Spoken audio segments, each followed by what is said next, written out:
As someone who's grown up in a Canadian middle-class family, it's always been somewhat interesting to me reading articles such as these ones speaking about the overall shrinking of the middle class and how the idea of the middle class at all across North America has actually been on the decline over the past several decades. And although I wish I could say that more individuals are transitioning over into a wealthier income category by maybe, watching my videos, well, actually the reality is quite the opposite, where more individuals are now living in a state of lower income.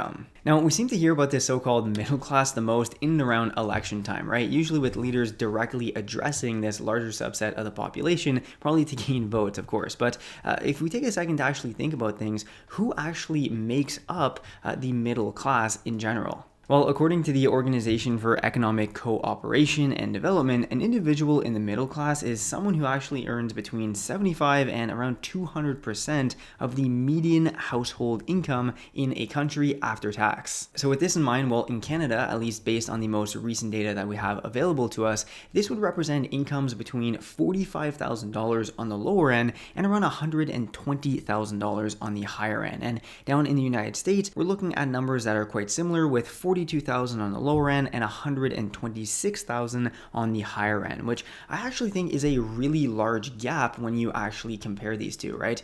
Someone making $45,000 a year versus $120,000 a year, even though in the loose definition of middle class, they're in the same category, I would argue that these two individuals are living completely different lifestyles. As someone who, let's say out of university, I started making around that amount of money, living off of $40-some thousand a year is very difficult, especially with the cost of living having skyrocketed over the past couple of years. Whereas on the flip side, $120,000, you now have a much larger gap of income typically that you're able to start actually investing with. So yeah, it's a pretty loose definition of what makes up the middle class here. Hey, what's up everyone? It's Griffin here, and I hope you're all having a great day. So really, as a millennial and someone who is, still in the middle class and looking to grow my wealth over time, which realistically is probably the situation most of you watching this right now are also in, well, when I see that it's increasingly difficult for people like you and I to start getting ahead financially, right, we're seeing 59% of Canadian millennials in the middle class by their 20s versus 67% of boomers at this same age. Well, this is something that I honestly do think is alarming and that I want to speak about on my channel so that we can speak about various different elements to hopefully start getting ahead financially over the next couple of years. In fact, the idea of even leaving the middle class if you're in it right now has become increasingly difficult over the past several decades for the average person, let alone even aspiring to become what most people would consider to be wealthy, because your financial class ultimately comes down to a combination of two main things, being your income as well as your net worth. So as we can see from this chart, although this is in the United States, the most income growth achieved since the 1970s was actually from 1970 to around 2000, where during those 3 decades, the median income increased by 41%, which equates to an annual rate of 1.2%, whereas it has significantly slowed down since 2000 at average annual growth of only 0.3% per year. And when we break this down further, it becomes a lot more apparent as to why this phenomenon even occurred in the first place, pretty much attributed to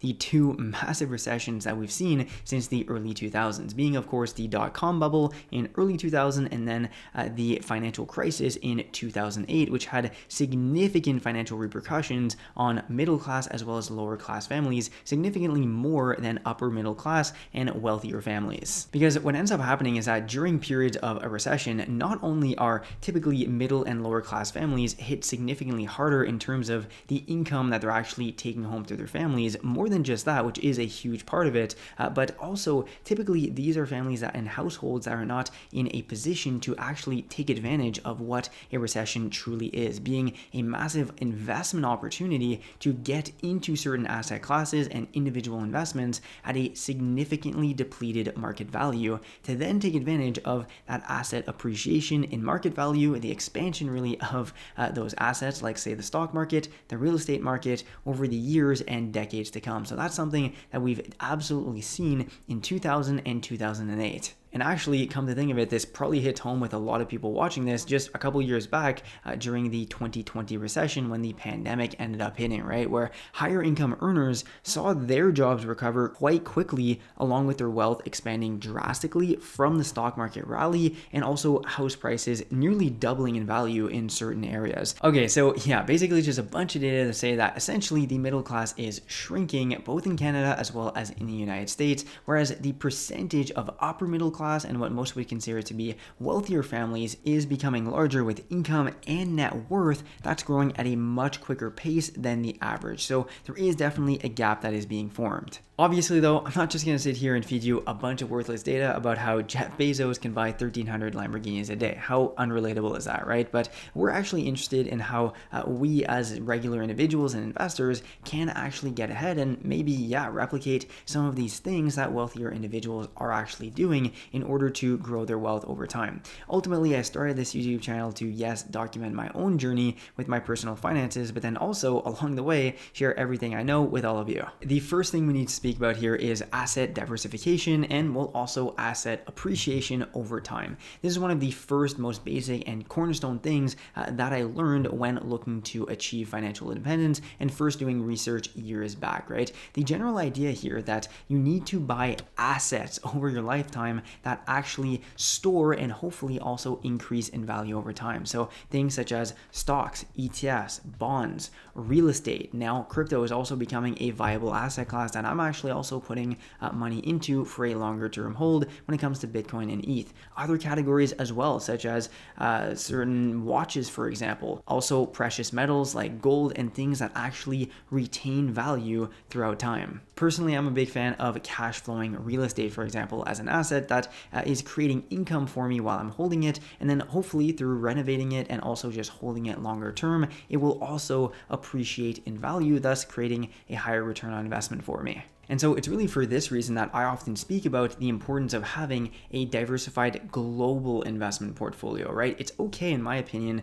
to go sort of concentrated into one or two individual investments within a certain category. Like, for example, purchasing one or two real estate deals at a time that you know you're going to be able to create a high return on investment in, or say a handful of specific exchange traded funds or a handful of specific stocks that you really have high conviction in and you've done proper due diligence on, right? Having a global portfolio, though, that is diversified to be exposed to multiple different asset classes and industries is something that I think is paramount. For example, in a recent video, I spoke about how a lot of my stock market portfolio is exposed to the technology sector, which, if you've turned on the news, you would know that the tech stock sector is down heavily right now. Well, luckily, I have multiple other investment classes like real estate assets, as well as crypto holdings, and a whole bunch of other things like broad market ETFs that are not being hit nearly as hard, right? That's what I'm speaking about, of having a diversified, broad investment portfolio. Now, what ends up happening is that a lot of people in the middle class will concentrate all of their money towards one or two things, typically their house, which we're going to be speaking about shortly, but then also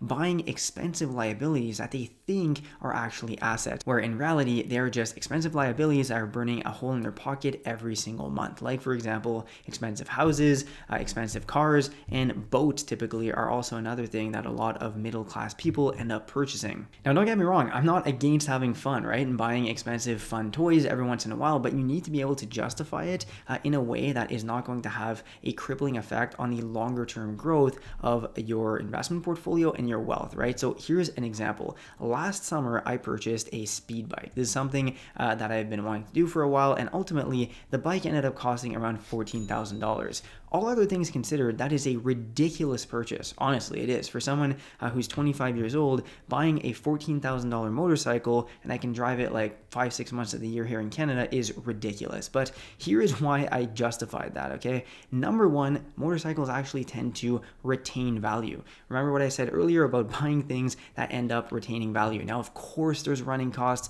Of course, it is not, it's going to cost me more money to hold this over time, but at least the actual asset itself is retaining value. Number two, I only purchased that with money that I got from refinancing a property that I created over $150,000 of equity, and then refinanced the property, pulled that out to invest in another deal. Now, could I have invested that money into another asset class? Of course, but at the end of the day, $15,000 on over $100K was something that made a lot of sense to me. So not buying, or utilizing, I should say, your earned income in order to buy expensive liabilities. Okay, now speaking about properties and principal residences, middle class families typically will purchase a house, and this quickly becomes their largest asset and also the largest contributor to their net worth, right? And I don't necessarily think this is a bad thing. I've spoken about this a number of times on the channel, where I think actually, yeah, for the average person buying a house, making those payments monthly towards a mortgage and that forced savings mechanism is actually one of the most powerful things about homeownership in general, where average individuals are able to get ahead and actually build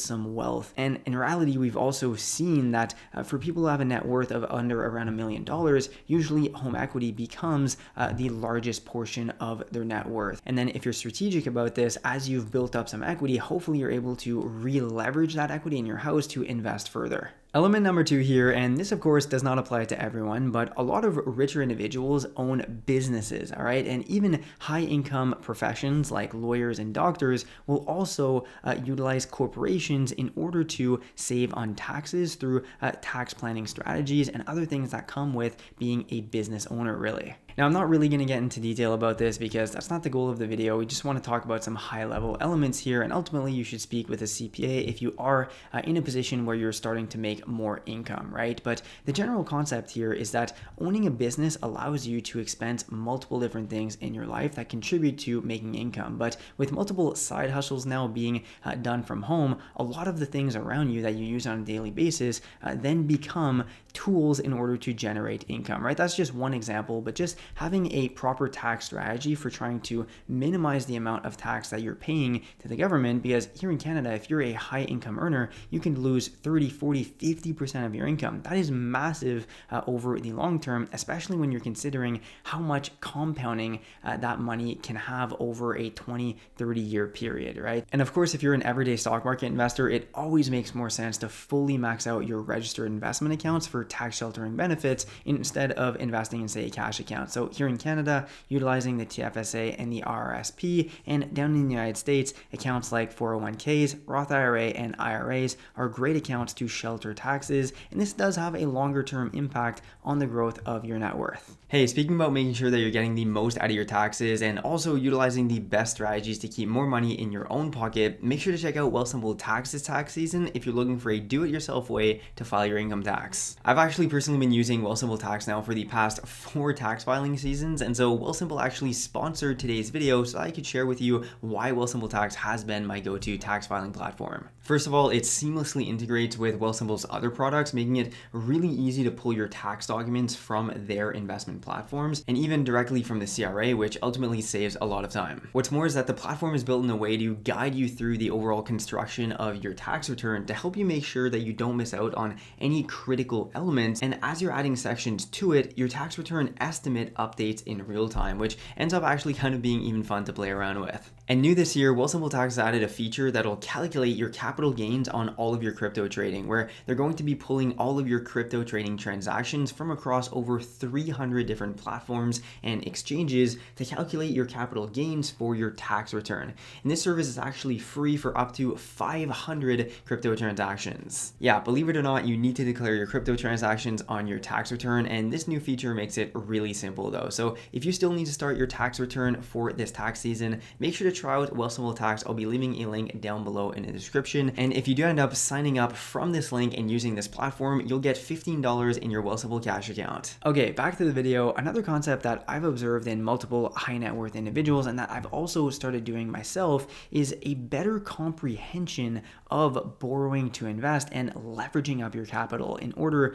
to grow your net worth at a quicker pace than if you were only using your capital out of pocket. And the beauty here is that hopefully you're borrowing to invest in assets that are going to appreciate and that you're even able to, let's say, increase the value of yourself, like a business, a piece of real estate, whatever it might be. And once you actually have some equity built up in that asset, even if it takes a couple of years, then being able to re-leverage that equity built in one asset to invest into another asset. That is one of the elements that when I learned about this, right, it basically like unlocked a switch in my mind where I was just hooked on the concept of building up assets, building up equity in assets, re-leveraging those assets to buy more. And it just becomes this domino effect with so much momentum over time where now you're able to buy more and more and more assets at a much quicker pace. Oh, and actually, speaking about borrowing to invest, a lot of people don't even know this. When you're utilizing borrowed capital in order to invest, and even if you're incurring an interest rate on that borrowed capital, since you're utilizing it in order to invest,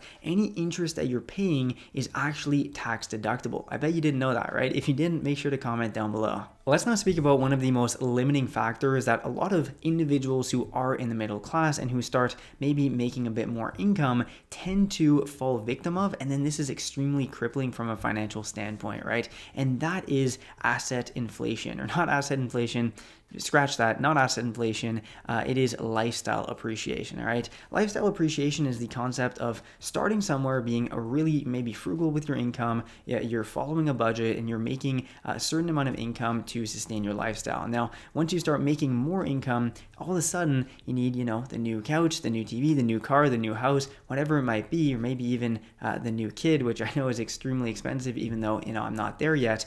But all of these things are extremely crippling from a financial standpoint and allowing a lot of people to bust out of the middle class and get towards maybe the upper middle class, or maybe even becoming wealthy over time. Because think about it, even if you're spending an extra $10,000, $15,000 a year on things that you ultimately just don't necessarily need, well, this over time compounds to monumental amounts of money, right? I'll put something on screen just to show what, say, $20,000 over 15 years ends up accumulating to. So look, I'm not going to sit here though and claim that I've never fallen victim to lifestyle inflation. Of course I have. I'm a human, and when you start making a bit more money, you need to, indulge a little bit and basically reward yourself for all the hard work. I'm just saying full on lifestyle inflation to the point where now your increase in income is basically flush with your increase in expenses, right? You still want to maintain a gap, even if you're spending more, where that gap is getting larger and larger over time. I think that was off screen, but anyways, you understand what I'm basically saying here. When I was making $40K a year,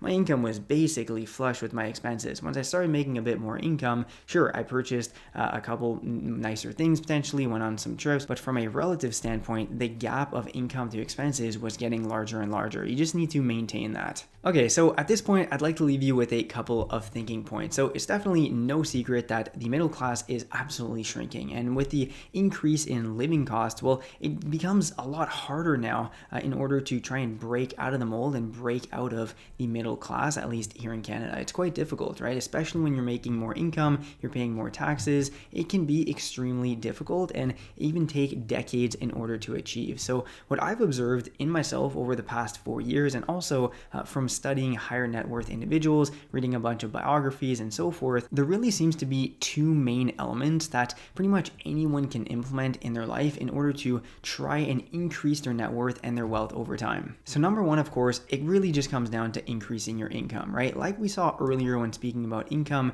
that income gap of the middle class is really large, but there's no denying the fact that if you're making on the higher end of that income bracket, you're going to have a lot more options available to you to save, invest, and ultimately grow your net worth over time. So working on increasing your income, right, whether or not it be through climbing the corporate ladder, maybe going back to school, getting a better job, period, and then also hopefully even starting a side hustle and becoming a business owner, right? That is an absolute must though. You need to start focusing on increasing your income.